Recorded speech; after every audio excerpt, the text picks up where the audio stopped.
November నెలలో మా కోనసీమ జిల్లా పర్యటన చేసినప్పుడు ప్రత్యేకంగా ఏదైతే ఈ సముద్రపు నీరు ఈ డ్రైనేజ్ వ్యవస్థ సరిగ్గా లేకపోవడం వల్ల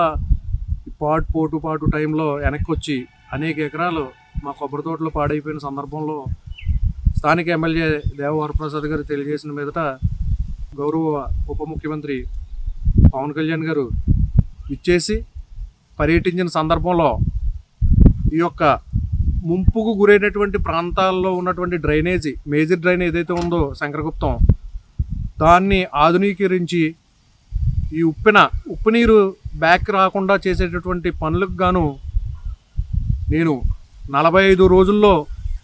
ఎస్టిమేషన్ చేయించి శాంక్షన్ ఇప్పించి ఈ వర్క్లు కంప్లీట్ చేయించేస్తానని చెప్పి హామీ ఇవ్వడం జరిగింది. దానికి గాను 20,77,00,000 రూపాయలు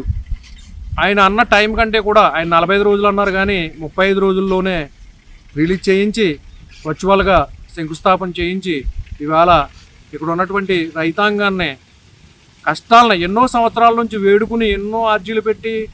ఎన్నో ఏళ్ల నుంచి ఈ సమస్య ఉన్నప్పటికీ కూడా ఉప ముఖ్యమంత్రి గారు ఈ విధంగా అక్కడ ఉన్నటువంటి పరిస్థితిని చూసి చెలించిపోయి వెంటనే ఈ కార్యక్రమానికి శంకుస్థాపన వర్చువల్గా చేయటం అనేది చాలా సంతోషకరం. ఈ సందర్భంగా గౌరవ ముఖ్యమంత్రి వర్యులు నారా చంద్రబాబు నాయుడు గారికి, ఉప ముఖ్యమంత్రి వర్యులు మన పవన్ కళ్యాణ్ గారికి,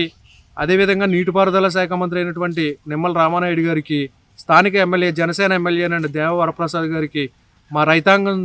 తరఫున వారికి మా కృతజ్ఞతలు